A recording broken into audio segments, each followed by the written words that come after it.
In All right, we are live. Hello, ladies We and are. gentlemen. Here we are on Inside Movies Galore, episode 64.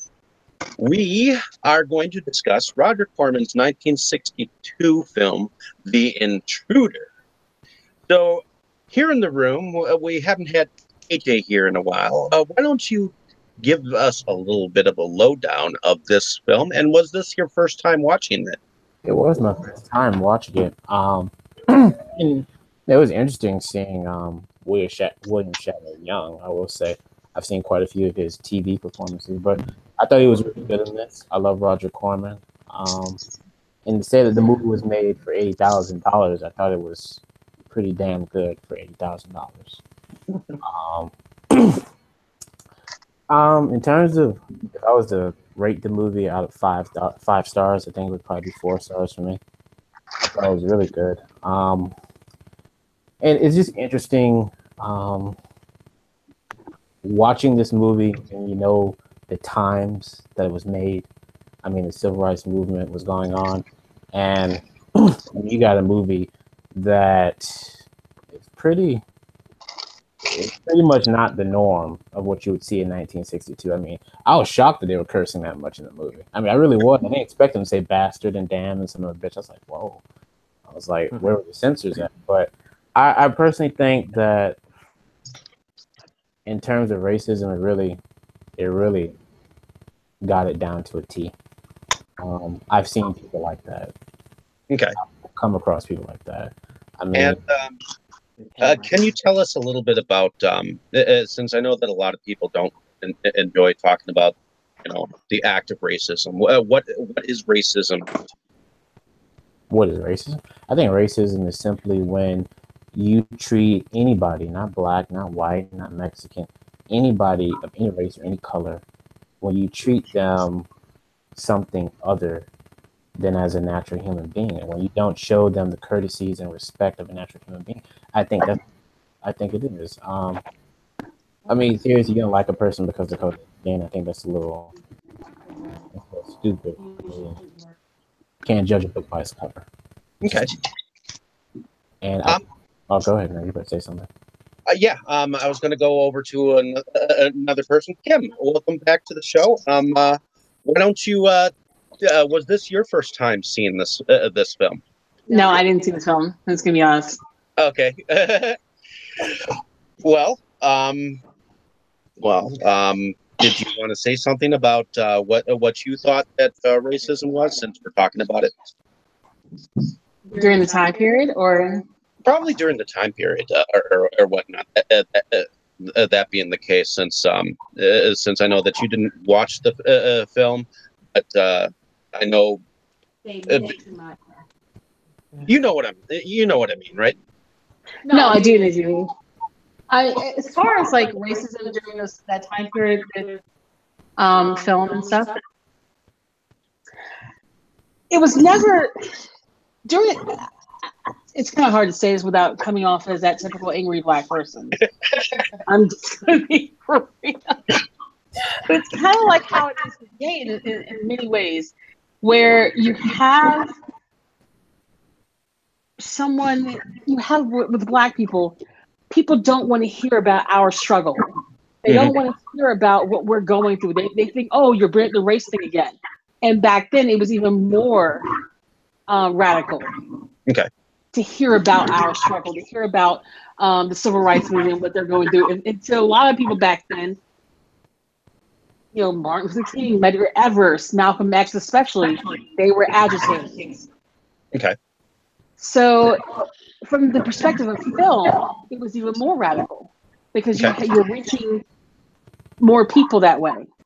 And you're kind of opening their eyes up to some folks and almost normalizing the struggle for black folks. Okay. So that's just my perspective. I don't want to get too out there. I can go on for hours about this. Brandon, welcome back to the show.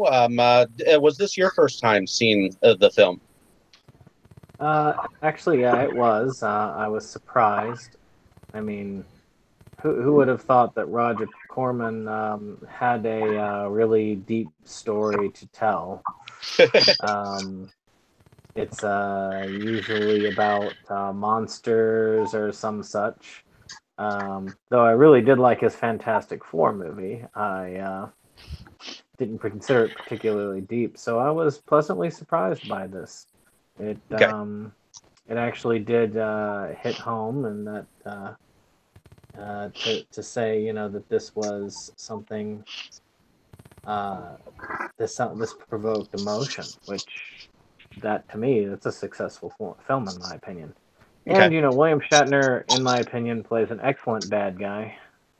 Every film that he's played a bad guy in, he's done much better than he has as a good guy.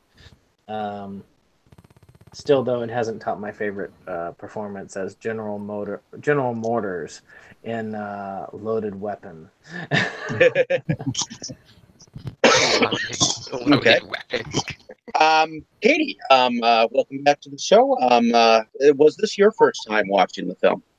This was my first time, yes, and yeah, like others said, I thought William Shatner did a really good job. I haven't seen a lot of movies or whatever. Like I remember him from Star Trek and stuff as a young guy, but I don't recall even really seeing anything else him really young. So that was kind of neat. I'll admit that this was a tough watch for me in terms of the emotion that it provoked for me, which I guess makes it a good movie for that reason. And hearing that it was only an $8,000 budget is, you know, I think that's pretty cool. I thought they did a pretty good job on it, knowing that fact. Overall, the tone of it was really, I don't know, it just made me think. It made me think a lot. And the fact that 1962 wasn't all that long ago, and for as heavy as this was, and how, you know, I think about the 60s being like my parents' childhood, and this was the kind of tension that still existed around race back in that time. Yeah, it's just really eye-opening still how we struggle with that today in a different way, blatant, and it's not as simple anymore. I think in a lot of cases, it's still very prevalent, and how that, you know, and it is like so systematic. And this just really highlighted that for me. Just how it started out, you know, I mean, it didn't start out, but when you think about like the civil rights movement and that was the beginning for, you know, kind of setting the stage for where we are today, and how we still are fighting for those rights for other marginalized groups of people.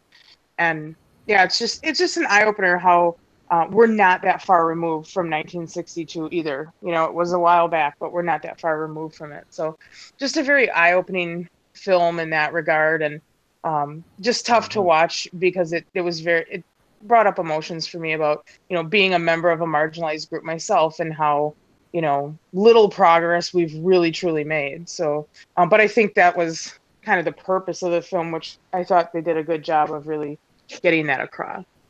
Okay. Red Raven, was this a first time watch for you? Yeah, this was a first time watch, and I thought it was a very intense film. It was hard to watch, and I thought it was really surreal how it was almost art imitating a current event, because segregation, they didn't put the law into effect until 1964, and this movie was released in 1962. So there's movies where it's like art imitating real life. Usually you see a movie that's based off like an event or a history, something that happened, years before, where this movie, it was currently going on at that time period. So it was very eerie to see a movie that was made where an event was currently going on at that time. I agree. I mean, you stated that that segregation came in 1964, so that was like 2 years after this film was made. So it's almost like this film was made and segregation hadn't even happened yet, at that point in time. Exactly, and it Roe was just versus like art Wade. imitating like a current event. Roe versus Wade had not taken effect yet. Maybe it had. Do you know anything about that, KJ? Whether segregation was prevalent at this point in time, or No, I think this movie actually was a tad bit ahead of its time. okay, But I do want to say just one thing actually about the movie, and actually, they filmed the movie in a town that was right next to a town that was known for lynching. So, Oh. I mean, they had to film the movie kind of in secrecy, at least the message of the movie, because I believe Roger Corman said in an interview about this movie, he said that when they had the big rally scene where Shatner gives his speech, they actually fooled the audience because the people were so enamored of Hollywood they came out to see the movie. Roger asked them to be the crowd, and to get a reaction out of them, he would just shout out, who's your favorite football team? Is it this team or that team? And they would shout or they would boo. And then when the crowd began to disperse, that's when they shout William Shatner's speech, and they just, they intercut it, close-ups of him, the shots of the crowd. So, I mean, they really fooled the people of that town about what they were making. So. Okay. Dane, why don't you tell me, was this your first time watching the film? First time was last night, and I'd seen it on the shelf at a used DVD store in town. I just hadn't watched it until last night. And I echo a lot of what people said already, which is how shocking it was and, everything like that. And one of the things that I thought was interesting is how this came out in 1962, so it was quite literally ripped from the headlines. And it came out in the same year as the film adaptation of To Kill a Mockingbird, which people will typically call that a novel about race, which it really isn't. It has a lot of key elements of racial conflicts in it, and certainly in the climax, it's a big deal. But it's not. It doesn't deal with race or racism in nearly as direct a fashion as this does, and so I think that it deserves a lot of credit for being very gutsy for the time and even for today, because I don't really know of a lot of other movies that would deal with these kind of topics that directly and that honestly and that unflinching. And I've said this before that I'm really not a big fan of American History X. Like, it's not bad or anything. I just know that to me, I felt like it was catering a little too much to people being uncomfortable with racism and being uncomfortable with why people join white power, white supremacist movements. And I felt like it catered a little too much to people not being comfortable, whereas with this movie, it just jumped straight into the fact that these issues are real. They're, the people who believe these things don't feel squeamish about it in the way that we do. And I just I'm the kind of person, I'm like, if you're going to talk about it, just go full on or don't do it at all. And that's kind of how this came off to me. And I really like seeing William Shatner as a villain. I think that that's a good example of his real talents as an actor. I thought he was a good actor. I just feel like too often after Star Trek, he kind of became a bit of a caricature of himself. And this is prior to Star Trek, and you see a lot of his best qualities. I loved his role in Twilight Zone. Mm-hmm. Well, but I do think it's kind of funny that he's like this all-American kind of wannabe, like Aryan guy, and then in real life, William Shatner's Canadian Jewish. So I think that's kind of funny. But it's interesting. One of the big things I wanted to talk about was also not only the fact that it coincided with To Kill a Mockingbird, which is considerably more mainstream and more influential, arguably, but also the fact that it coincided with the fact that the second wave of the Ku Klux Klan they were actively fighting the civil rights movement in Alabama and all across the South, and they were the ones causing a lot of death and bombing, and the bombings in Birmingham and that kind of stuff. It's interesting how you actually saw Klan iconography with the robes and the burning crosses, and that was before, as I recall, it was before President Johnson had officially called out the Klan on the with the help of the FBI and helped get them combated with the help of the federal government. So if they were quite ahead of their time in calling out the Klan for what they were, just because at that time there's a lot of issues of states' rights versus federal enforcement of federal law, which of course was what the whole desegregation thing, and that was also prior to the Voting Rights Act of 1964. So that's another important bit of history for us. Yeah,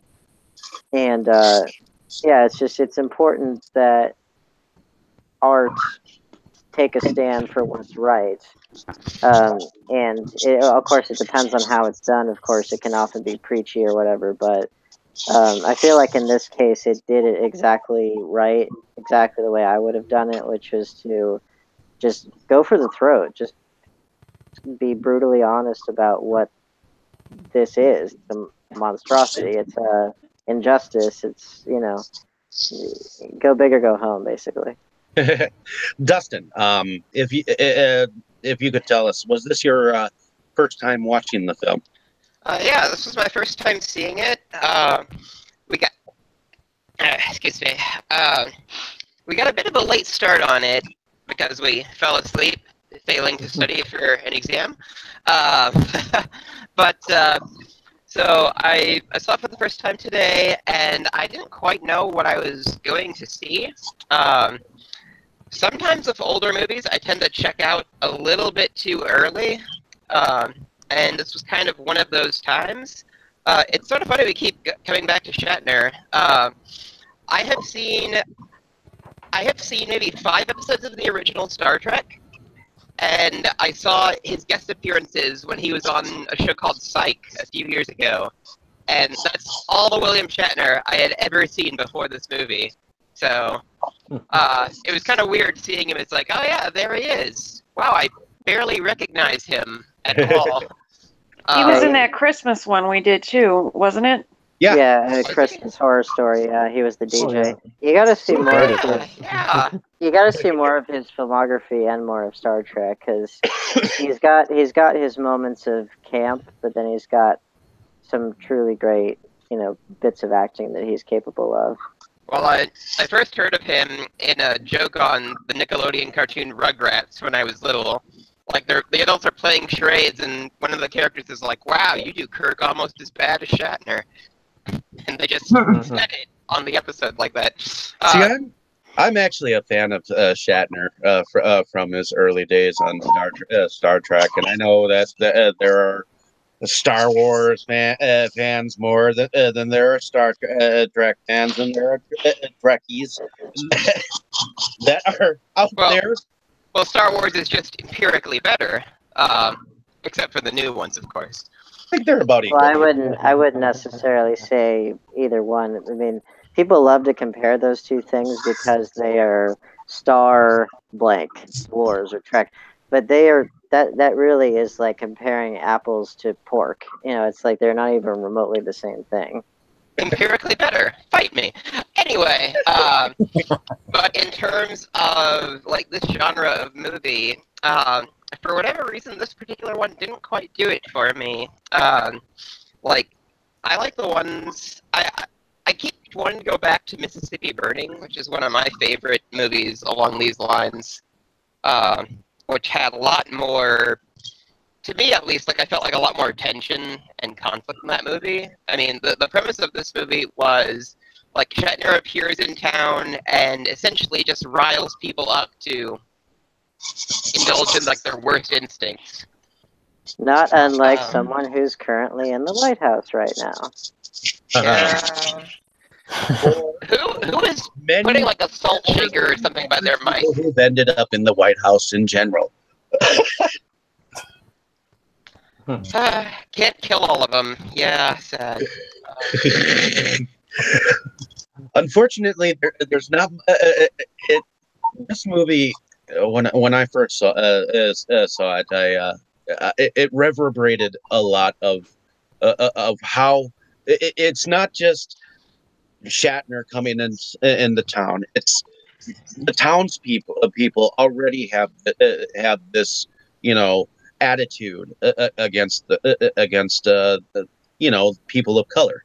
I mean, as soon as he walks into that hotel, that lady says something to him. I swear that man has nigga blood in him, or something like that. Yeah, And that was my first kind of like with the language and with the language like that in this movie. Like a lot of it somewhat came out of left field, so it would like take me by surprise. So I think I actually like coughed and did a double take on that. Why though? Paying attention to what? Oh, right.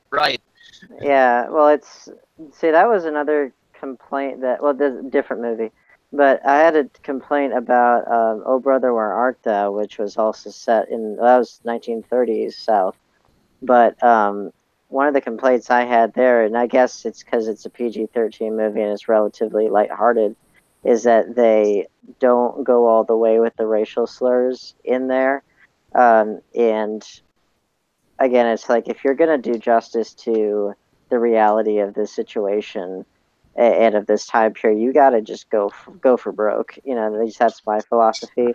That'd be a little bit like if the Goodfellas were sitting around drinking tea with British accents. It's like, come on. Hey, that would be an interesting movie. Yeah, but you know what I mean. It's like Well, I mean, it's not. But you know what I mean. It's like it's not pleasant. It's not nice to think about. But history and life is not always nice. In fact, it's quite nasty and cruel, and you got to show that.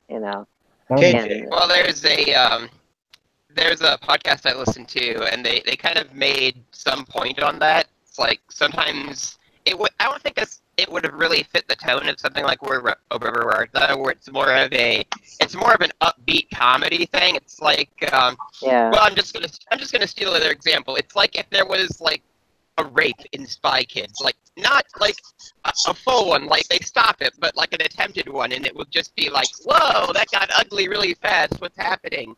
Yeah, but you get what I mean, though. It's not just that, but it's like too often I think people, even when they're well-meaning, they will often want to either sugarcoat things, they'll want to take the edge off of things, or even in something like 12 Years a Slave, they will be taking kind of the attitudes of whatever time period the movie's made in and then injecting it retroactively into the period to such a degree that it kind of interferes with the reality of the cruelty of the situation, and it just, I don't know.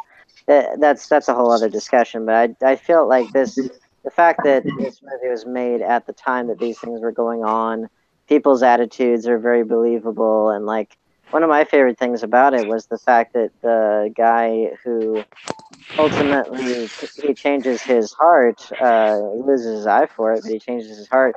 I like that he comes at it from a very believable place, because at first he's really not in favor of desegregation, but he also is not one to disobey the law. He may not agree with it, but he obeys it, which is that's a bit more of a realistic attitude than somebody who was just kind of like that's one big issue I had with 12 Years a Slave, and I know that the real guy got saved by a Canadian, white Canadian who was working on the plantation, but it's like Brad Pitt being in there, it's like his speech, his attitude is so obviously 21st century that it doesn't fit with this atmosphere, this world, with the reality of the world as it was. Whereas, like, the fact that our hero, one of the heroes in this film, the Intruder, like, he's not a fan of desegregation, but he will obey the law, which is, that's a bit more realistic. And then over time, he does come around, and it's not an easy decision. and he pays the price for it. So I felt like that was a pretty realistic conversion there. And yeah, because I did like that how the townsfolk kind of realized they were wrong, like of their own volition. Like it was more of their consciences caught up with them, and I thought that was fairly nice. I believe it was more of a reveal. he was a man that was losing his power. He towards the end there, he went kind of mad with his own power over the people. Because he screwed up and he earned himself an enemy, and then he really was in for it. Well, you told me that you had watched some other films besides this film. What could you say that would be a comparison to this film? And why don't you explain some of the films that you actually watched besides this one? I mean, I did watch, if you haven't seen it, there was a movie called Black Like Me in 1964 with James Whitmore, where he actually was a reporter who actually took a drug that would darken his skin. So he tried to pass for black to do an expose on, how black people lived in the South. And I'll say the racism in that movie compared to the racism in this movie, the way they were portrayed, at least, they're very similar. I'm not going to say they're the same type of movie, but I did want to hit on a point earlier, and that was, I think the one thing I liked about this movie with the guy who lost his eye, I liked the fact that he was actually the only person in town who had a brain. And I don't think he changed in terms of, he would invite a black person over for dinner, but I think it changed where he saw, okay, here's a really bad extremist, and then look at the way the people are so gullible. And when you watch Black Like Me, you really do see how gullible people are with racism. It's kind of funny. I'm not trying to be political, but when you see Donald Trump talking about a lot of stuff, how fast certain people gravitate towards it and how they start spewing it out. And it's just like, okay, do you really realize what you're saying? Or do you understand what you're saying? Watching those movies like Black Like Me or even the Black Klansman, that's kind of where my thought process went. It's just how gullible people can be with racism. It's just unbelievable. And I think that people can be gullible in general too about anything. I mean, True. as someone who has seen it happen with whether it comes to certain political parties, no matter what. If you're on one side or another, it always seems you swing either one way or the other, and unfortunately politics can't buy away from them in certain films like this. And I know it's a touchy subject as well as racism, and I know there are certain people who stand in the middle, but you got the one side that swings one way and will believe everything that person says, and and then the other person will do exactly the same thing and in exactly the same manner. It's just it's back and forth. Well, there's that, but also the thing with the psychology of racism. I mean, you're absolutely right that anybody can be gullible about anything if given the right stimuli. But I think the thing with racism is that it's probably one of the easier traps to fall into, simply because it is based on people's fear of people who aren't like them, which is based on just natural survival instincts that, just on the tribal level of, your tribe is your unit, and if there's someone outside of that, are they friend or foe, and that sort of thing. So it's very, and even as much as we like to think we've progressed beyond those kind of basic instincts, it's hard to oftentimes unlearn those instincts. And again, it's not necessarily tribe is not necessarily defined by race or necessarily by any one trait, but that's just one of the easier ones with which to define ourselves because it's readily visible. But the fact of the matter is that human beings at least at our core, we've historically been very tribal, and it's just a matter of trying to realize the commonalities within us as we progress as a species, rather than falling back to tribal instincts, which I do think at our core we still have those, and I don't know if we'll ever necessarily unlearn them, but we should always strive to. We should always strive to get above those if we can. You know? Dustin, do you think that there is I fully agree with that. Like, because one of the things that you have to remember too is humans are still apes, so there are a lot of like ingrained behaviors that are part of our animal nature that still play a role in our psychology. On Bill Maher's show in one episode, like somebody commented about how there was like some simple marketing trick or whatever, and Bill Maher kind of like stopped and was like, "Does that really work?" And they were like, "Yeah." And he's like, "Boy, people are such chimps, aren't they?" And, yeah, well, it is true though. I mean, people's instincts, the instincts of humans and of other social mammals like apes, obviously, are very, very connected. And humans for are still apes too. Yeah. So like you can definitely see it. And I actually have a moment like that watching this movie. Like when the students are like walking into the building and like all of the protesters are out there like shouting at them, like they just look. It's like a perfect example of that tribalism. And to top it off, they're like hanging off of playground equipment and like leering and making faces, and it's like, yep. Well, yeah, and it's one of those things. It's like all the basic instincts of aggression and tribalism and needing to reproduce and all that kind of stuff. I mean, those are all perfectly normal instincts, and in and of themselves, there's nothing wrong with it. It's just it's tough when we try to be together in a society and try to be more than that, and yet those instincts come out.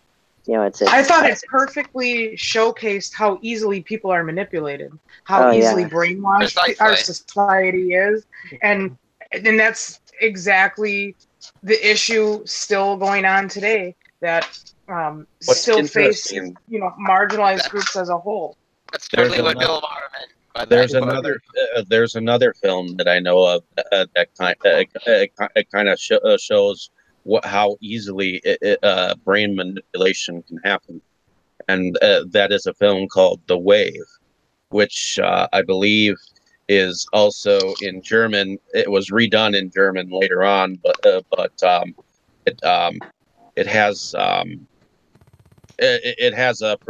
it's actually based off of a real story about a professor who went and started like this faction in his schoolroom, and everyone started acting like the same, and there were some that like branched off and like dropped out of school, and everyone started acting different, and then all of a sudden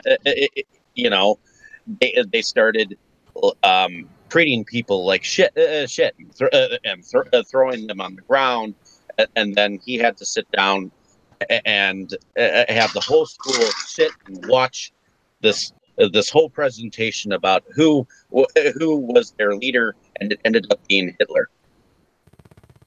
You know, speaking, you know what that reminds me of? There's a movie based on a real thing, which I'm sure Dustin probably knows about, but it was the Stanford Prison Experiment, which was a real event, and there's a movie by the same. Oh yeah, I've heard of that. Of the same name.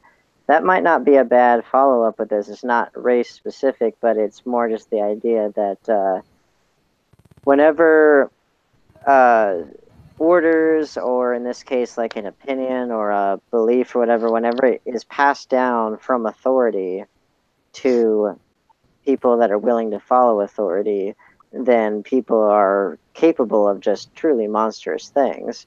And in this case, it was more feelings that people already had, that somebody from a society that isn't the Klan, but it obviously shares similar ideologies.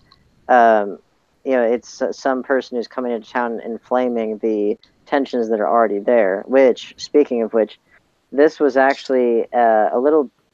It was still in the rough period of time, but it was like slightly after, but still in the ballpark of when the John Birch Society was a big thing, and they were nativists. They were highly suspicious of anybody who was considered to be anti-American, which by their definition was anybody who wasn't very hard right, and was Which, often like if you realized this, that William Shatner's character, he was from a certain society. That's exactly why I mentioned it, because I'm sure that they're probably referencing subtly. They're probably referencing the John Birch Society, which had even Dwight Eisenhower was a Republican, but he was far too moderate for them, and they were trying to label him as a communist operative. And Well, yeah.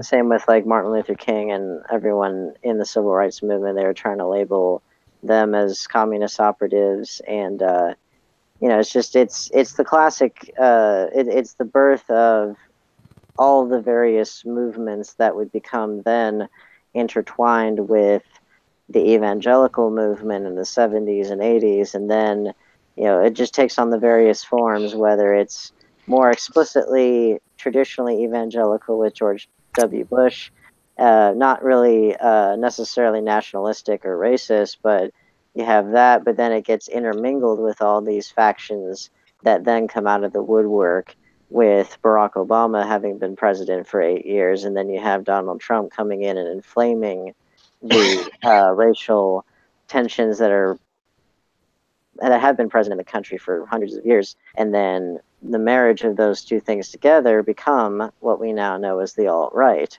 And so it's all of that to say that the issues that the film touches on and the kind of rhetoric you hear, you could argue that they're dated, but not really, because if you look at what happened in Charlottesville last year, you would swear it was the 60s again, and it really wasn't. It was 2017, and it just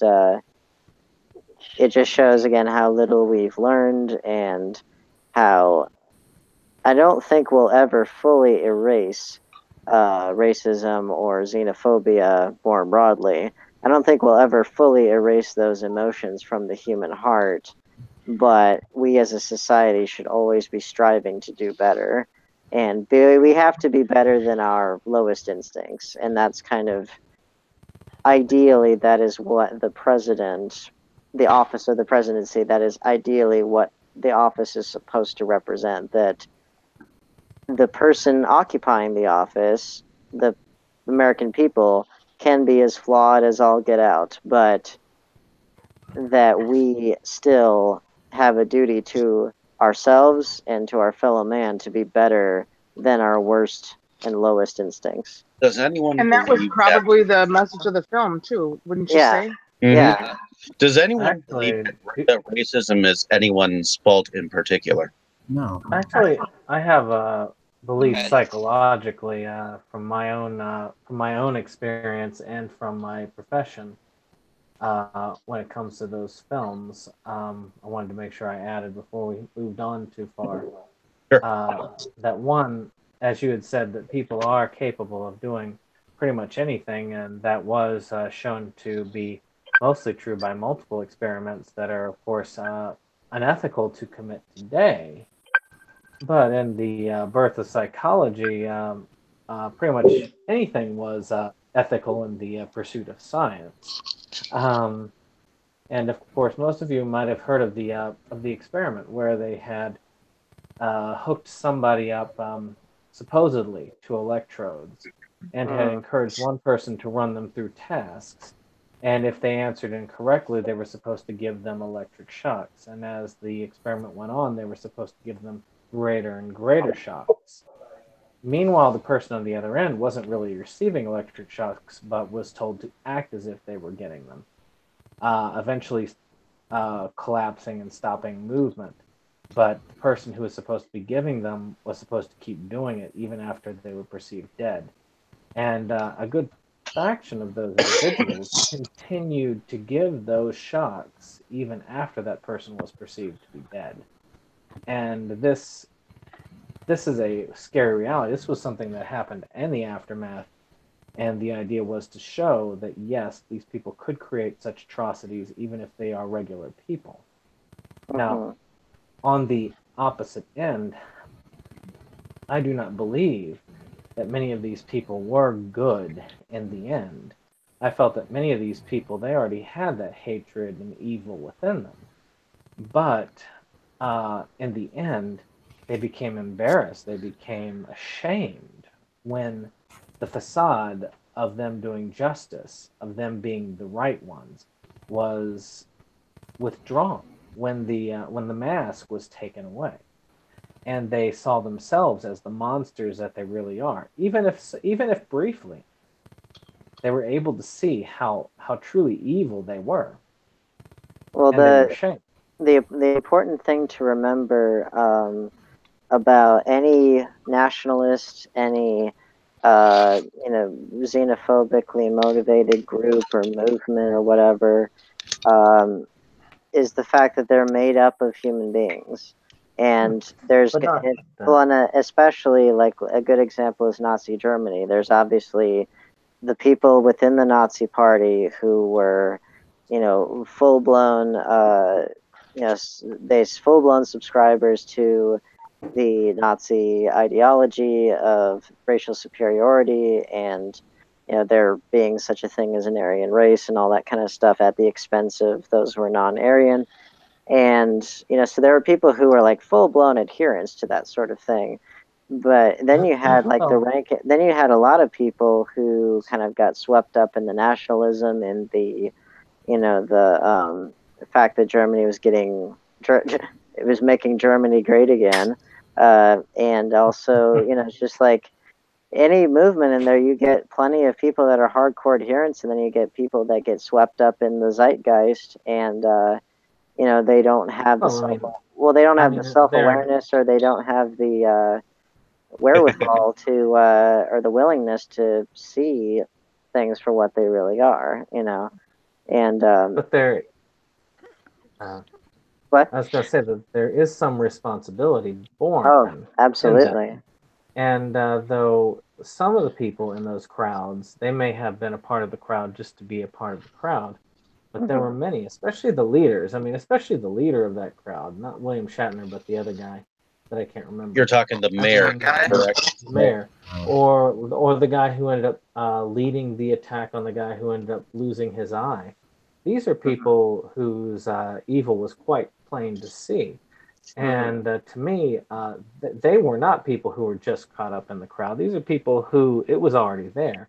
But in that particular case, absolutely. It's more the fact that to get to the point of what I'm trying to say is the fact that regardless of how on their sleeve their true feelings are, the fact of the matter is that people that comprise nationalist or xenophobic, racist movements, the fact that they are capable of such atrocities and yet also are capable of having families and having children and loving pets and being acts of generosity and all that stuff, it speaks to the fact that, well, it speaks to tribalism, but then it also speaks to the fact that those kinds of instincts, perhaps not racist ones, but just those kind of aggression towards the other, those instincts are within all of us, and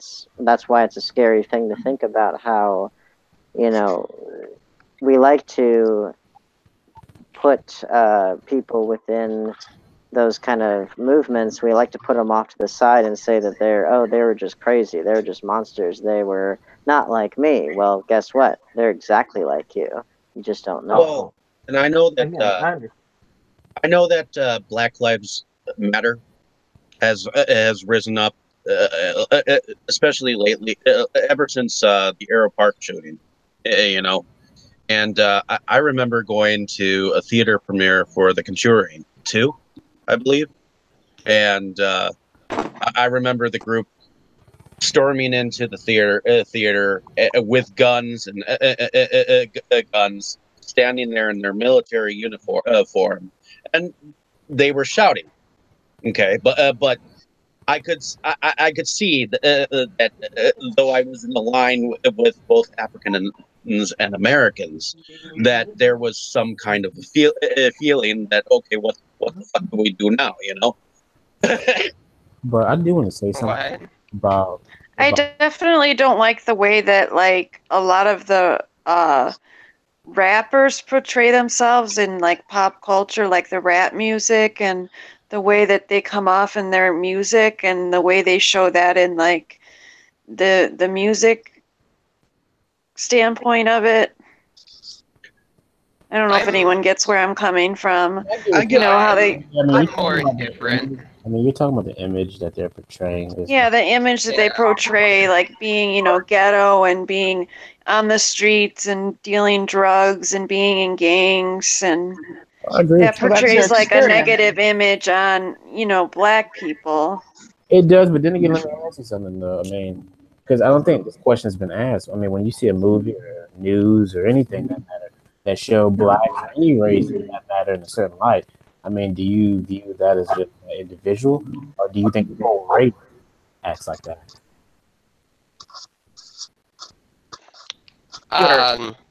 Well, That's me, something. for me at least, like I don't really associate the art with like a person. I mean, like I don't think Rob Zombie is out there like wearing his stage makeup to like the supermarket or whatever. Yeah. Like I know I think it's just all part of the thing. Like, I mean, I I take think off the costumes. You know what I mean? Because They're not all stem you guys, even with rock and roll metal music. I mean, even supposedly you're supposed to hear backwards in the Led Zeppelin album. right. Yeah, yeah, you know. Art definitely imitates life in a lot of cases, But and stereotypes exist, and you know all those things are really out there. But obviously, you can't apply an art form in terms of an entire race of people or an entire group of people based on the art that you know a few people put out. A lot of that has to do with what you're being exposed to. I We're think Exactly. from the exposed question to that David asked earlier about racism and who might be responsible, to me, there's no person or group that's responsible for racism. To me, it's media that's responsible for racism because they're putting out stereotypes. Now, a lot of people are so gullible, as we said earlier. They look at those stereotypes. right. That's They, exactly what I was getting to. It's so what we're being that's why exposed to black by the people act media. like that, where Mexican people are, etc. It's the news. That's why I don't watch CNN. Stop saying. To me, it's all bullshit because they're trying to divide on the narrative. And the narrative, I mean, who's to say it's real or it's not real? That's all I can say. Well, yeah, and And it's you such know, a systematic oppression in this country is so systematic in everything that we do and everything that we're exposed to. And you know, it was even still, you know, as a member of a marginalized group, being a fat person, I don't see people that look like me represented in the media every single day. It's even worse for a fat black woman. How often does she see herself represented in a positive light in the media today? Still today in 2018, well, you're not seeing getting that representation. So it's what it's you're being exposed to, what people think about groups of people when they don't have experience. You know, if a white person doesn't have experience with people of color and all they're seeing is when they turn on their TV or they log on to their computer what they're being exposed to by the media, and that's all they have to go on, they're going to start developing opinions based on that. And that's why it's so important for marginalized people to demand visibility and to be given space to be seen and heard and visible in a way that represents them accurately. I believe that typical Hollywood, and I consider like the news and CNN and other area networks like NBC, any of those. I consider those part of Hollywood because even Shakespeare said the world is all a stage. You know, I mean, seriously, I mean Ted Nugent of all people, an analyst. The guy that's like what would a 16-year-old girl? Seriously, but Fox News.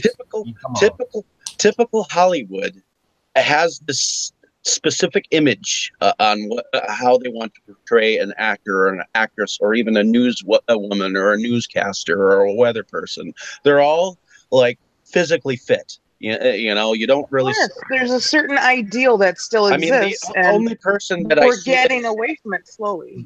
the only person that I see that even remotely has a weight problem is Gino at the movies, at least here in Milwaukee. You know. And again, even the term weight problem, I mean, that's a problem for me as a fat person. Like, I don't consider even using the term weight problem as being an accurate way to describe a fat person, you know, or an overweight person. Like, again, that's systematic brainwashing that we've all been taught that, you know, fat is bad. Just like, you know, people in the South in the 60s were brought up to believe being black was bad. Like, you know, white people just believed that. And you had a lot of Because black that's what they were people taught. bleach their skin, even. I mean, to try to be as light as they could because they thought that was much more acceptable than being dark skinned. And still today, the representation, I mean, the whiter you are, the more cisgendered you are, the straighter you are, the more advantages you have, and the more privileges you are born into in this country, and it still exists today. It's sad. And I'm not It going is to very- say whether I am this party or that party, but what I am going to say is one of the parties goes off on a tangent on how rich, you know, rich people are super rich or this and that. Well, you know, does it really matter whether you have money or not? Yes.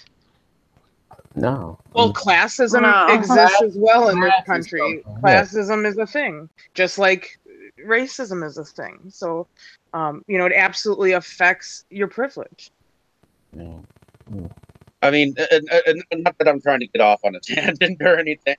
This is about one specific movie, but unfortunately, with this movie, it evokes a lot of political standpoints, and that's what I like. But I And, would say this too. I mean, let me ask you something. I mean, to me, I mean, Hollywood is so racist to a point where, I mean, they wouldn't even, in 1962, they wouldn't even look at a script for a movie like this.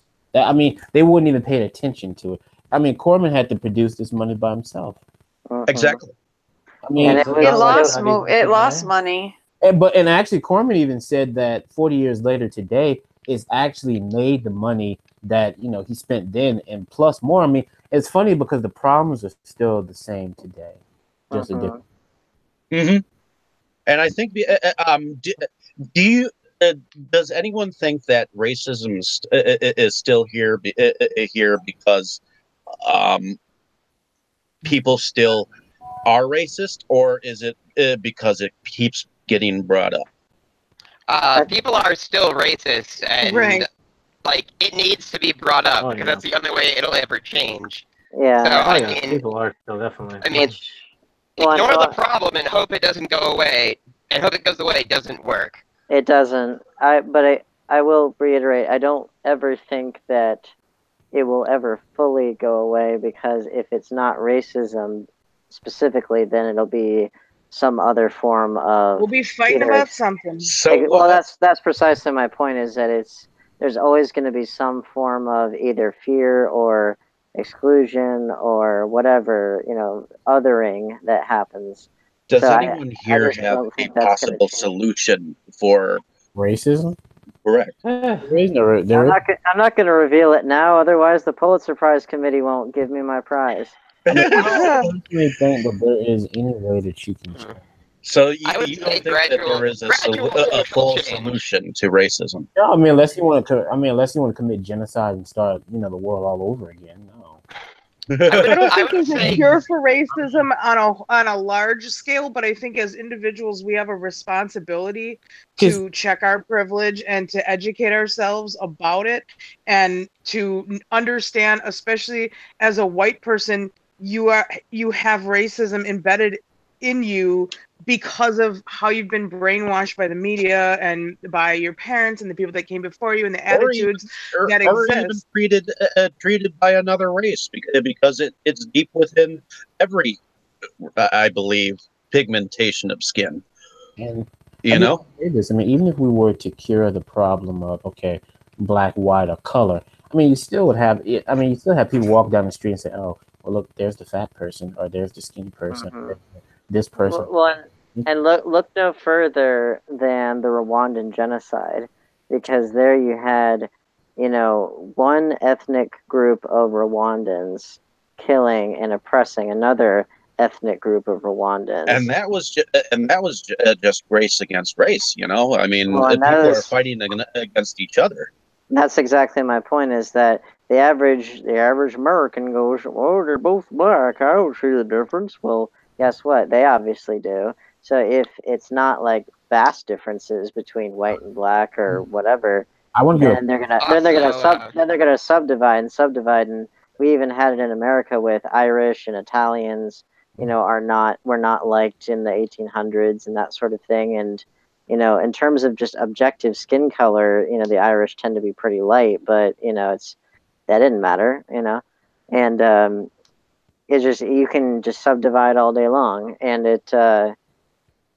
Then the fact of the matter is that just scientifically, every person has brown skin. It's just a matter of degree. It's how much melanin you have, but it's the same base color. No one's got green skin unless they got a liver problem.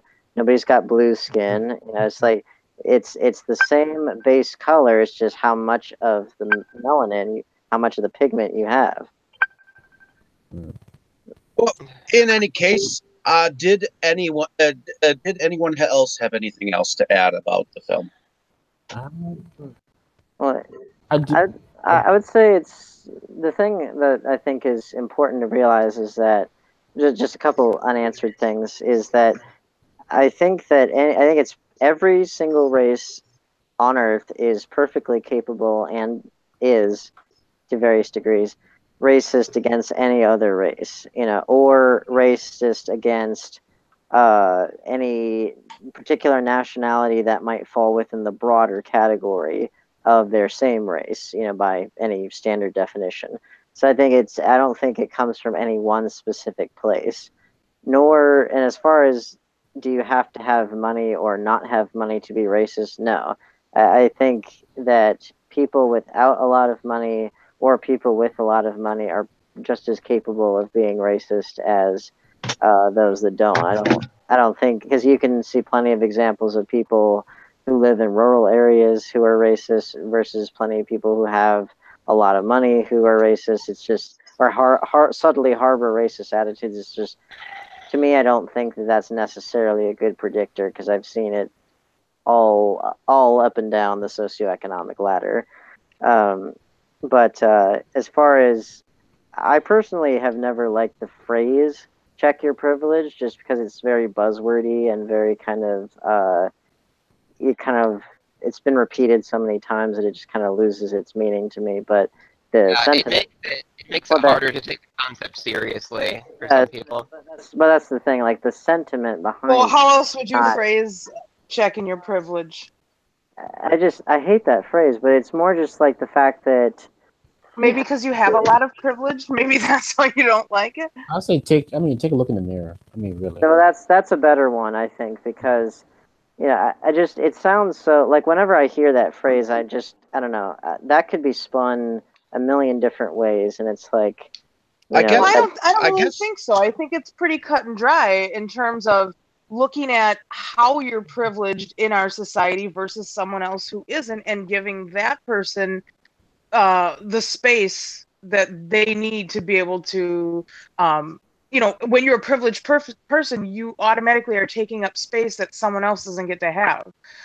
So checking your privilege gives you an opportunity to take a look at that and maybe make some space for that person who is less privileged than you. I mean, again, I'm not necessarily disagreeing with the sentiment. It's very easy for people to then take that and run with it to where, because the pendulum is just as capable of swinging to where, people that are perceived to have privilege, which again, it depends on how your society is constructed, because there are people in our society that are perceived to have privileges, and then you go to other societies and they may not necessarily be the exact same. But it's Sure, just, your privileges change depending on your setting. You know, I can be privileged more in some settings than others, particularly if I'm the only fat person in a particular space. My level of privilege goes down, but based on, you know, some other factors, depending on, you know, if my setting were to change, my privilege may be higher again, depending on what that setting is. So of course that does change, but knowing that, checking your privilege and actually knowing that about yourself, I think is the key component for you being able to, like I say, make space for other people depending on where you are. So it's a critical thinking type of an exercise, and a lot of self-awareness goes into that, yeah, which is but important in well, that's combating racial, you know, well, stereotypes and problems. that's why I do kind of let you, like, I think it was KJ just said, or someone said that, uh, about looking in the mirror, just because that to me invites more of the introspection part of it, because just being saying check your privilege, like, you could easily spin that into an order, like check your privilege, almost like check your bags before you go to the airport, you know what I mean? It's like Let's check you your can easily, account, how much you got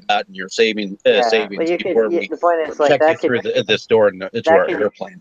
that could easily, the connotation of it easily could be spun into an order or a command.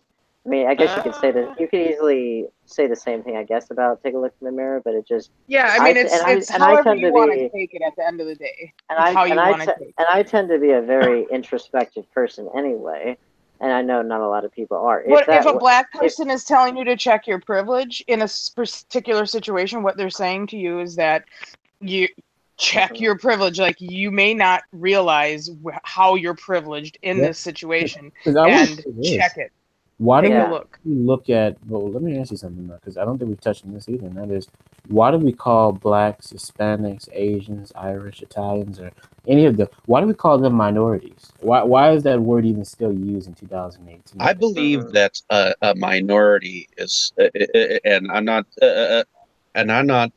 putting it into any kind of a race category, but I believe that a minority is anyone that is struggling to But come up with struggling you to got come white up. people who struggle too, but you don't call them. Right, you're equating To that be with honest, marginalized and to be groups honest, let me of ask you this people. too, because you got white people who are on welfare, but they say that that's subsidy, what they call black people or Hispanic people. They call it welfare. Two different words, but it's all the same thing. So, I mean, why are we kind of, I mean, even stereotyping?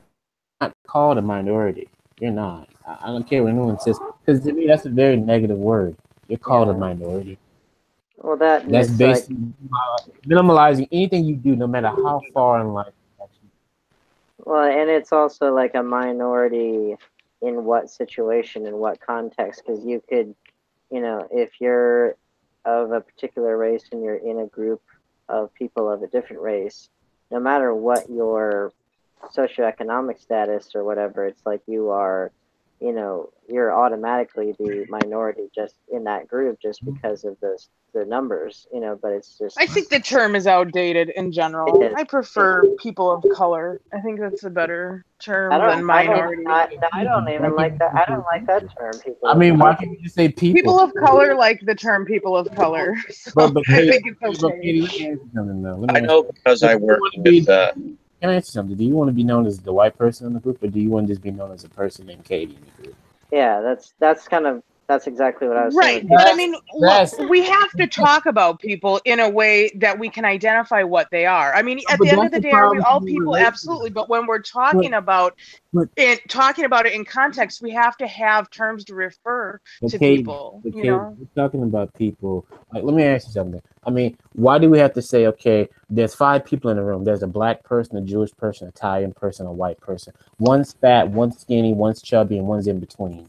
I mean, why do we have to label? Depends what we're talking about. But I Depends. know, If we're having a racial discussion, then we do maybe need to identify who we're but talking we're about. all If we're people. having a discussion about body types, maybe we do. But We're all, in general, if we're just talking about the fact that we're all people, then we don't need to specifically identify the but types of that's the people that thing. we are. That's the I reason think why. it gets twisted because we do need to have these discussions about race and about discrimination and about prejudice But if, and all that kind of but stuff, if we as, we have to have a way to refer to these groups of but if, people. That's all it is. but we as people, if we actually viewed each other as just normal human beings, no status, no differences, if we actually viewed ourselves as just regular human beings, we wouldn't have a problem with racism. But the fact that we want to categorize people, that's when the problem. In a perfect world, yes, when all of that is all worked out, sure. But until that time comes, we still need to talk about it. Well, how will we ever And that's just that time we're how we do it. talking about it? Though? That's why I'm kind of saying also in that phrase is Well, I don't know how What- we have a discussion about different people's differences if we don't actually point out what those differences are. but the problem is people view each other as different, and that's where the stereotypes start to fall in. That's when we start looking at people as in a different kind of way, other than what they are. The person is the person. I mean, their skin color is just. I'm not arguing that. outside. I'm not arguing that I know, yeah, people I know, aren't I people. know that, It's yeah. absolutely the truth. And we all should become united. But we still do have to have these discussions. I mean, I can't talk about people like to get it twisted, like when as a fat woman, when I talk about my size, and being a small fat versus someone who's a super fat or something, people are like, why can't y'all just be fat? Well, because within being fat, there are different size ranges and again, different privilege assigned to that. A person who is closer to a straight size but in the plus size range is going to have more clothing options, more privilege and more in general, just more privilege than somebody who is a larger size. Yeah. So again, within that marginalized group, you have different levels of privilege. And the only way to recognize it is to identify it. It isn't saying that we all aren't part of this group or, that we all aren't people, but we're just identifying the differences so that we can see who needs visibility more, who needs space more, and then make space for those people. I think people enjoy analyzing things to an extent where it's kind of anal, because whenever you talk about whether you're skinny or fat or Jewish or Hispanic. I mean, we're talking in political terms here. I'm not talking about general conversation. Like, this is political activism terms that we're really getting down to the nitty gritty about how can we make space for people. But this is what we're talking. When Black Lives Matter first came out, I remember I thought to myself, okay, yeah, this is good. A group that's trying to advocate for the lives of African Americans. And I remember people started coming out with White Lives Matters, Hispanic Lives Matters, and they finally said, all lives matters. And so when I actually started to break down each one, I said, you know what? The one that really is the best one is all lives matter, because when we start to categorize one person's life over another person's life, that's where a problem really does come in. Well, and I don't really see it that way as much as I see it as saying Black Lives Matter just says we have a problem and we're talking about it. That's like just because you say, that you're raising funds for cancer and you're fighting against cancer doesn't mean that you don't think that other diseases are just as worthy. We're just talking about cancer with this. And Black Lives Matter is we're just talking about the issues that Black people are facing. It's not negating other lives, but it's specifically focusing on Black lives and how Black lives are in danger in this society a little bit more than some other lives are, because of racial tensions, etc. That's the thing, is Black Lives Matter is not only Black Lives Matter, as many people like to try and pretend it is. It's Black Lives Matter too. White lives have always mattered. As a white guy, my life has always mattered. If a police officer pulls me over, I don't have as much of a fear of being shot. I'm not perceived as this evil. And so my life has always mattered. The police's life, the blue life, has always mattered. If you try and take the life of a policeman, you are in some major problems right there. So again, this is the idea is saying that, as you said, it is Black Lives Matter is all lives matter. It is saying that, yes, not only do the people's lives matter that already matter, but those people's lives that matter least in society also matter just as much. Yeah. And well, just to clarify the whole check your privilege thing, I don't at all. I've in fact, I think I've been the most cognizant of the way that or attempted to be as cognizant as I can be about how other groups that are outside of my own, how they're receiving what I'm putting out there. I think that's a vital thing for everyone to do. It's always I single myself out as being someone whose brain operates on a different level than other people, in the sense of just like when certain words catch me, then I just react in different ways in terms of how the connotation is, at least to me. So as far as checking your privilege, it's sort of the voice in my head when I hear that is different than the voice that I hear when I hear other terms. And so in that particular instance, the voice in my head, that when I hear that, it almost sounds like it's coming on high from some committee that determines who has more privilege than other people. And I get where that comes from. It's from statistics and from just colloquial conversations, from scientific studies, things like that. I get where. Well, as a white cis male, being the most privileged person in our society, perhaps you don't like, inherently feeling like you're being told to do something. Well, I don't like being told to do things anyway, no matter what. Well, right, exactly. But maybe taking a look at that is possibly, I feel like there's a lesson in the whole I don't like to check your privilege thing, which actually teaches the exact lesson of checking your privilege. Like, I feel like it's already in there, built in there for you. Well, and it's not even, and again, it's not even the sentiment, because I'm in full agreement with the sentiment of it, and that's something. Right, it's the tone that you're putting on it. Yeah, exactly. Or that is put on it in your perception, and perhaps that has to do completely with your privilege.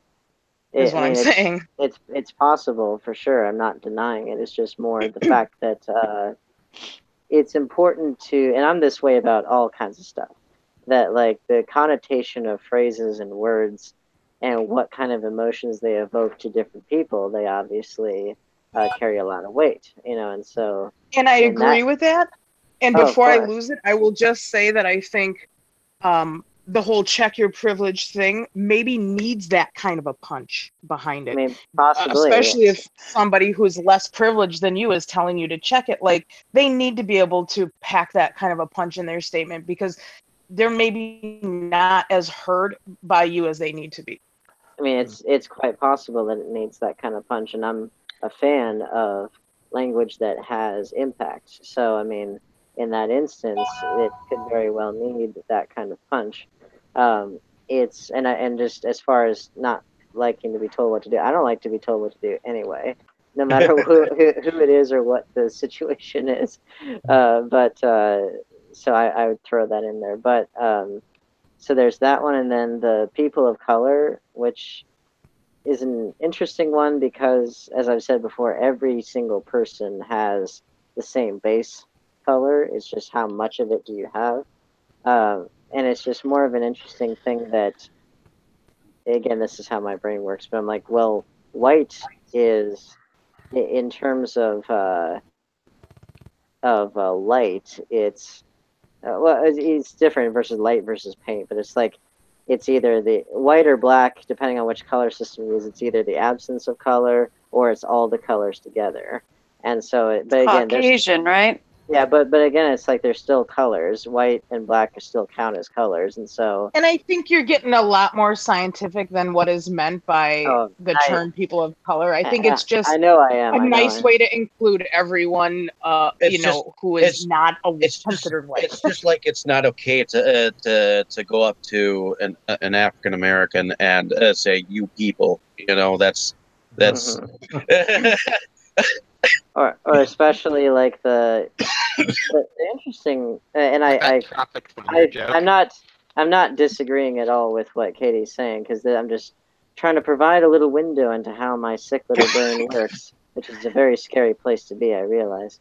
But the interesting thing also is something we haven't talked about yet, is the fact that racism nowadays has certainly not gone away, but it has become more insidious in terms of how it presents itself. Because, like, one of the things that was somewhat more gentle than the N-word that was presented in this film is still horrible. Was, of course, when you say, you address a white person, you have to say sir, or they call them boy when they're not necessarily boys, and that sort of thing. But and that's something you couldn't get away with today. But nowadays, you see things like it was, I forget who said it, but I think it might have been either voters or a representative or something had said that Obama feels foreign, or not sure he's a full-blooded American, or just other kind of insidious ways of, or like he's a community organizer. People like to say ghetto as a way to kind of negatively associate Black or Latino people living in a poor area. Or like, or for a while, people were referring to, quote, thugs, unquote. Mm-hmm. That's right. That's the most recent one, I think. That's right. Or it's very and that either it's insidious terminology, or it's kind of a conflation of what the original issue was about. In the case of like people getting mad at the kneeling during the national anthem thing, the impetus for that was for how Black people are treated in in American society, and then that got conflated with anti-patriotism, and so you've got two things that are intermixing in a way that they were never intended to, and then people will often look at them as one and the same. Kind of like how before with Martin Luther King being his message being conflated as communist propaganda by the John Birch Society. So it's just interesting how the insidious forms that racism takes now, when it's not being explicitly thrown around like it is within the alt-right circles or within YouTube comments, which and by definition, racism is systemic. And so of course it's completely ingrained in everything, because it's a larger system that oppresses, which actually proves that our definition of racism that we've been using here, where we say anyone can be racist against anyone, actually isn't true, because there isn't any larger system oppressing white people.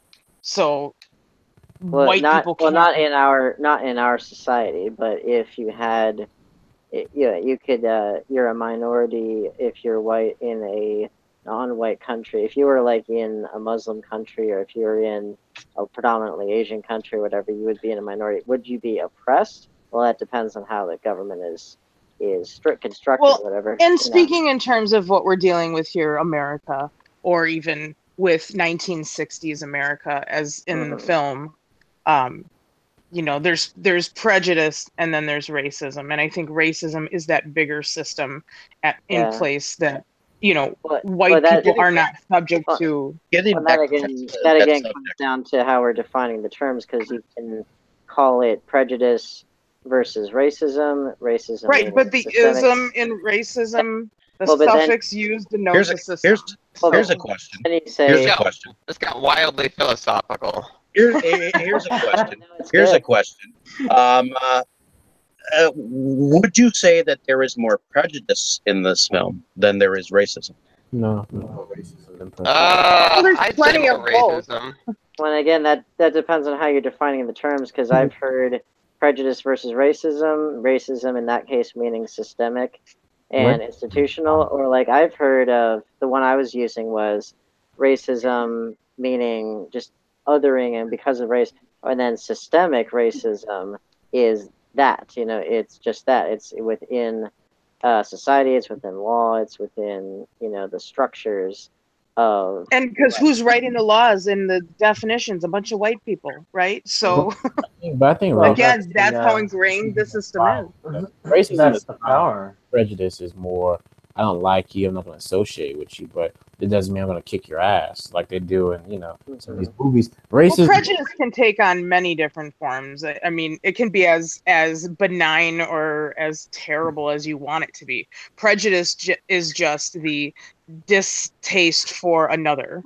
Well, and this is why I used a different term, because prejudice, you can also say, I am prejudiced towards or in favor of a certain thing. In other words, you have a bias towards something instead of a bias against something. Would you be able to describe a moment of racism that you have experienced without, stating too much information to the fact? I'll say I've experienced it, but I've really seen other people experience it. Like, okay, I'll say I had a friend who was dating a white girl. Interracial in the South is it's still a little taboo, but it's much more open now than it was probably 10 years ago. But I do remember the father of the girl. One of his friends called him, and my friend was at his house, and he said that the guy literally said on the phone, he was like, yeah, he's like, you know what, my daughter's dating a nigger. He was just like, I just can't believe it. I was just like, whoa, damn, this guy said this? And this is the same person who would come and shake my hand or shake some of my friends' hands and laugh and ask us about basketball or football, and you're thinking to yourself, like, gosh, I mean, okay, you act nice to me in public, but then I guess behind closed doors, you really view me as a nigger? Now, was this a white person or an This is a white person. No, this is a white person. No. The friend that was at his house was white, and he knew the guy who was dating his daughter. And I just found it interesting. I mean, the father literally said on the phone, "No, my daughter's dating a nigger." I was just like, "Damn, you come in our school and you shake my hand and stuff." I mean, I had to wipe my hand on my pants because I was just like, "Jesus Christ!" I was just like, "God." I mean, well, now you got to burn those pants. Oh yeah, for sure. Well, I think that one of the keys of all of it is the oppressor fears most becoming the oppressed. Sure. I mean, and you see this a lot in the reaction. I mean, think about it. You see it in the reactions to White Lives Matter. You see it in the reaction to Black Lives Matter, to these things. Yeah, these people. Isn't that what they call like a bigot? Yeah. Well, you someone think that about can't. It, though, it's just like in the movie. Those people, they knew. There's a part of them that knew how evil and twisted they were being. Mm-hmm. But once it was turned on its head, and they realized what it was, when it was truly made clear in the light of day, they could not bear to see it.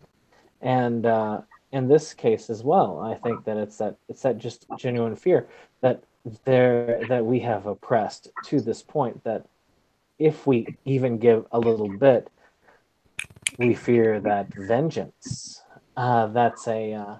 I'm not saying that isn't like necessarily I fear any vengeance there, but there is that general fear. I mean, I listen to stations a lot of times just to hear alternative points of view, and that is the message that comes across. It's like, they're going to start, enslaving us if Barack Obama becomes president, things like that, and it's something that we can laugh about. But a lot of the people who are listening to that, they take that with reality. They say, "I was like, oh my God, those people who I was holding over." I'm going to say that this. I know someone personally who had a relative who has a barn up somewhere. Who evidently he had pictures of Barack Obama, which he would put up on, a target, and he'd shoot him at different distances. So I know that racism is very present. I do want to. I remember I was in a movie group and I posted about guess who's coming to dinner, and I just remember there was a guy in there. Just, That's another good one. I hate this movie, and I was just like, why do you hate the movie? It's pretty good. He's like, because he's like the message of it, a white girl marrying a black guy, and they have mulatto baby. I was like, oh shit, this guy, whoa. He's like, I don't want to lose my white heritage. I mean, because a black guy wants to get a white woman, start a whole new breed or a new race. It's like, I mean, that was kind of far fetched. I never heard that before, but I mean, that's out there. I mean, it's a fear They're going to become. There was a Go there ahead. was a joke I heard recently. It's like, to some of these people, gun control means Obama gets to fuck your wife, and I thought that was the funniest damn thing because it's so irrational. It is. One of the things that you will never ever hear me throw around is the term reverse racism, just because that in and of itself is a racist code term. And yeah, I will never ever throw that around. The only believe it's thing called a dog whistle. what? The term is dog whistle, I think, right? Oh, that's right. That's a that's a good one. There's no such. Well, There's in no any, such thing as it. in any Racism case, requires the power. reason the reason why I wanted to talk about this film is because this was the film that I first saw that reverberated anything even remotely to how racist and how ugly America can be, and I appreciate all of you being able to discuss this with me, and we got off on some very political terms here, and I apologize for all the uncomfortableness there was. Well, like I said before, like, this is a subject that is deeply political. Like, it can't. I don't think it can really be discussed without acknowledging the role that politics plays in it. And I think politics is a part of their morality and worldview too. And I think we accomplished talking about it in a relatively decent manner too. So, what do you guys think? I think so. I think we did okay. I agree. There really is no way to talk about these kinds of things without it getting political, controversial, however you want to say it, just by their very nature. On that note, I'm going to end this episode. So hopefully all the listeners and viewers understand why we went about and talked about this movie. I know that racism out there is ever present, ever there, and a lot of times it gets misconstrued about, different feelings on different sides, and that's why I wanted to discuss this film. And there will be other films that we may discuss that have this kind of, subject matter. And it's a hard subject to talk about without, mentioning certain things and certain ideals that maybe we grew up with or grew up without. But it rarely gets talked about in film, and that's what I wanted to accomplish here. So I appreciate the journey that you guys have taken with me tonight. So I know. No problem. I still think Mississippi Burning would have been more fun, because part of why I enjoy this particular genre of movies is because I'd like to see bad people get hurt. And Mississippi Burning does that a lot. Yeah, it does. But that's not the truth of the matter. The bad people rarely ever get hurt. And that is where the truth of it is. It's not about the comeuppings don't always happen in the end. Yeah. Sometimes all it is just somebody saying, you know what, okay, we can't do it today. We're just going to have to walk away. And they live to do it again. That's why they're so cathartic. Well, and that's more of reality. That's why you got to put them in their own categories, because like something like Inglourious Basterds or Django Unchained, those have been described as Jewish and African American revenge fantasies, respectively. Django was better than 12 years. When what I mean. Superman is considered a Jewish revenge fantasy in some aspect. What? Because the fact that their creators, Jerry Siegel and Joel Schuster, were Jewish, and the name Kal-El is very Hebrew in its origin, at least in its sound, and I understand that side of it. But the point is, like, I do agree with that sentiment that sometimes the good guys don't always win, or at least not right now. They will eventually, but I do want to say something about Mississippi Burning, but even in the end of Mississippi Burning, those guys got such light sentences, they still won. I mean, I don't view Mississippi Burning as a movie where the good guys or the bad guys got, their due justice. They still got out for all those atrocities they committed, serving 8 years for killing a person. That's just, no. on that note, KJ, why don't you tell us a little bit about what you do and where you come from? I know that you've done this before, and it's been a while. So Yeah. So KJ, just from South Carolina. I have a movie group, Timeless Classic Movies. Right now writing scripts. So far a little busy. But just good to be back, and I want to thank you, David, again for inviting me. and I appreciate your input on here. I think it was a very detriment to what we were discussing. Brandon, why don't you tell us a little bit about what you do and where you're from? My name is Brandon. I'm also known as Septum Sin from the channel Septum Sin versus the World. We are a channel that dedicates ourselves to physical media in its various forms, though written, musical, or movie. That's most of what we cover. We also do movie reviews as well as pickup videos, and we like to keep people informed about what's up for the next week. So every week, if you tune in, you'll be able to know exactly what's coming out on DVD or Blu-ray that next week. Awesome. Katie, why don't you tell us a little bit about yourself and what you do? Sure. I'm Katie Cadaver, and I'm from Milwaukee, Wisconsin. I'm a body positive horror artist and alternative model. And you can find me at patreon.com/Katie Cadaver or on Instagram at Third Eye Open. That's 3RDEYE0PEN. I'm also the makeup artist for horror punk band Rat Bat Spider. You can find them at ratbatspider.bandcamp.com. I'm a dead girl for Dead Girl's Dark Coffin Classics horror TV show. You can watch us at vimeo.com/DDCC. I also perform and produce for Grindhouse Tees Burlesque Productions. You can check us out on Facebook at facebook.com/Grindhouse Tees. We also have a show coming up April 28th at Frank's Power Plant with Slaughter Party, Size 5s and Beaker.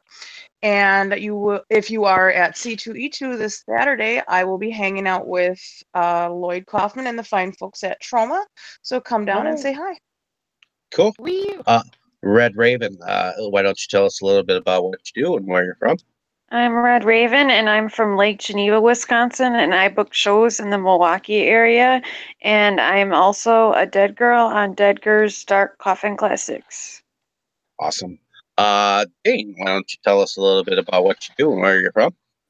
I'm Dane Kyle. I'm an independent filmmaker out of Charlotte, North Carolina, and just finished a film noir throwback called The Big Blind. Is a short film putting the finishing touches on a short film called The Call of Cutlass, which will be included in Clownsploitation. I had another film called Slaughtering Ground, which will be included in For We Are Many. Another horror anthology film. Got a feature film I'm working on. Got a web series, fan film, whole bunch of stuff on the way and in the can recently. So search for me, connect with me, stay tuned for more. Awesome. Dustin, why don't you tell us a little bit about what you do and where you're from? Well, I live in Milwaukee and I go to UWM.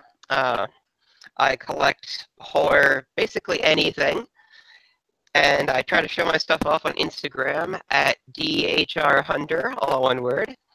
Hopefully, I too will be at C2E2.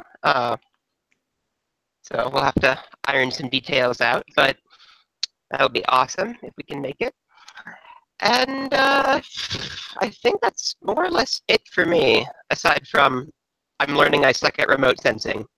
Because it's hard. It's very hard. Well, I wish you luck on that. And my name is David Streggy. I run Movies Galore of Milwaukee as well as Inside Movies Galore. I have been your host for this evening. Hopefully the subject matter will get beyond your ears, and we can talk about much pleasanter films in the future. I'm also a small-time producer, so definitely check out a film that is coming out this late this summer, probably Wrestle Massacre, which is by the direction of Brad Twigg. So definitely check that out. And there are some other things in the works, so definitely seek me out if you really want to. If not, just enjoy our next film discussion. In any case, everyone say good night. Night. Night. Like, share, subscribe. Good night. Blar. Alrighty. Oh. We're still live, aren't we? Yes.